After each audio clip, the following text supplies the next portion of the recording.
បាទសូមជម្រាបសួរប្រិយមិត្តទាំងអស់គ្នានិងមិត្តអ្នកទស្សនាទាំងអស់បាទថ្ងៃនេះគឺថាមកដល់សមុទ្រទៀតហើយបងប្អូនអើយមកដល់សមុទ្រដាក់មងរកត្រីចាប់ត្រីអាំងត្រីនៅតំបន់ពយថ្ម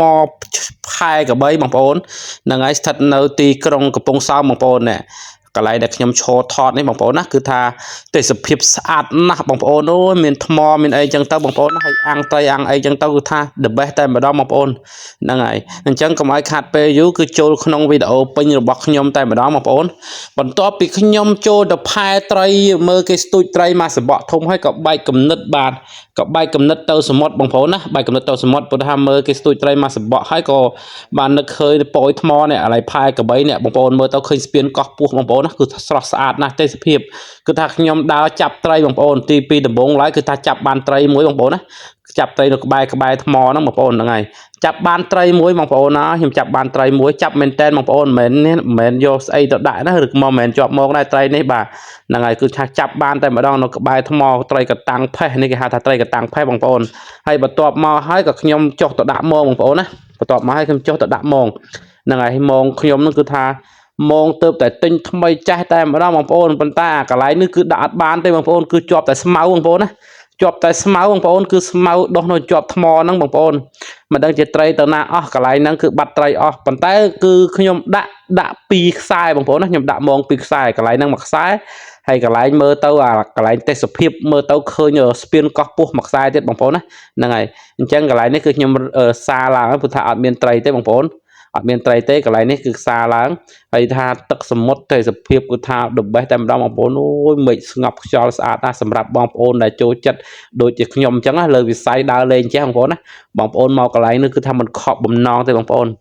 គឺថាមេឃស្ងប់ហើយយើងមានថ្មមានអីបាំងចឹងបងប្អូនណាយើងមានថ្មមានអីបាំងអញ្ចឹងបន្ទាប់មកហើយយើងអាចហ្នឹងហើយយើងអាចអង្គុយលេងលើថ្មគយគុណទេសភាពអីចឹងបងប្អូនណាហើយសម្រាប់កន្លែងនេះគឺថាអូយបងប្អូនមើលក្រោយខ្នងខ្ញុំគឺឲ្យអ៊ូយតែម្ដងបងប្អូនហ្នឹងហើយឲ្យអ៊ូយតែម្ដងទេសភាពស្អាតណាស់ហើយចាប់បានត្រីបានអីដាក់មងបានត្រីបានអីចឹងបងប្អូនគឺខ្ញុំយកមកកន្លែងដាក់លើថ្មហ្នឹងហើយទេសភាពបងប្អូនមើលចុះមើលប្រជុំចុះទេសភាពគឺខ្ញុំ selfie នៅលើកំពូលថ្មបងប្អូនណាកន្លែងនេះគឺខ្ញុំឈរកន្លែងទីទួលខ្ពស់ជាងគេហើយស្រស់ស្អាតណាស់បងប្អូនគឺស្រស់ស្អាតណាស់ហ្នឹងហើយស្រស់ស្អាតណាស់ហើយមងអីហ្នឹងគឺខ្ញុំសារឲ្យអស់ហើយបងប្អូនណាសារឲ្យអស់ឥឡូវមករកមកលើទូទីទួលនេះគឺរកអស់បាទរកអស់ផងហើយរកអាឈើអាចលៀសត្រីផងបងប្អូនដើម្បីដោតត្រីហ្នឹងហើយនេះត្រីដែលខ្ញុំដាក់មងបានបងប្អូនគឺខ្ញុំអត់បានចុះថតនៅកន្លែងដោះត្រីដល់អីចឹងទេបងប្អូនណាគឺថាយើងថតដោយកាមេរ៉ាគឺយើងអត់មានបំពាក់កាមេរ៉ា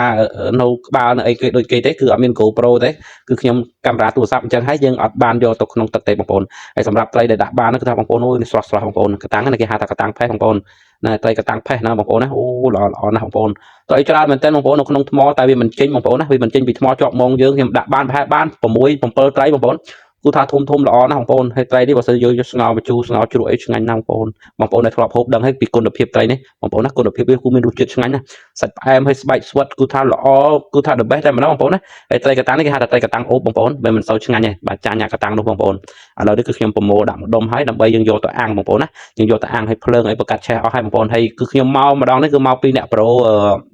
តែធ្វើការងារជាមួយគ្នាបងប្អូនណាគាត់ចង់មក relax ចឹងទៅគឺខ្ញុំក៏បាននាំគាត់មកកន្លែងនេះដើម្បី relax បាទដាក់មងអាំងត្រីអាំងអីលេងចឹងទៅបងប្អូនដើម្បីហ្នឹងហើយពេលខ្លះធ្វើការយូរបងប្អូនណាមានអារម្មណ៍ថាស្មុគស្មាញដែរបងប្អូនមិនមែនថាខ្ញុំមិនថាគេទេគឺថានៅពេលដែលយើងធ្វើការមួយខែបន្ទល់មួយខែគឺថាធ្វើអារម្មណ៍យើងគឺស្មុគស្មាញមែនតើតែម្ដងបងប្អូនណាព្រោះអីការងារពេលខ្លះក៏វាស្រួលពេលខ្លះក៏វាពិបាកចឹងដែរបងប្អូនណាគឺអានេះវាជាធម្មជាតិការងារទៅហើយអញ្ចឹងបានថាមនុស្សយើងត្រូវតែចេះរកពេលវេលាឲ្យយើងខ្លួនឯងចឹងបងប្អូនណារកពេលវេលាឲ្យខ្លួនឯងថាតើយើងត្រូវទៅណាឬក៏តខែនេះទៅណាទៅណីដើម្បី relax អារម្មណ៍យើងស្រស់ស្រាយកុំឲ្យវាហ្នឹងហើយស្មុគស្មាញពេកហ្នឹងហើយបងប្អូននេះជាគំនិតរបស់ខ្ញុំណាប៉ុន្តែជាទូទៅយើងត្រូវធ្វើបែបហ្នឹងហើយមនុស្សយើងគ្រប់គ្នាអញ្ចឹងវីដេអូខ្ញុំក៏មានតែប៉ុណ្្នឹងដែរបងប្អូនណាសូមអរគុណបងប្អូនទាំងអស់គ្នាតាមដានតែម្ដងរហូតដល់ចប់បើស្រឡាញ់ចូលចិត្តសូមជួយ Subscribe ម្នាក់មួយផងបងប្អូនណាអរគុណជួបជាមួយខ្ញុំនៅវីដេអូក្រោយទៀតបាទសូមអរគុណសូមជម្រាបលា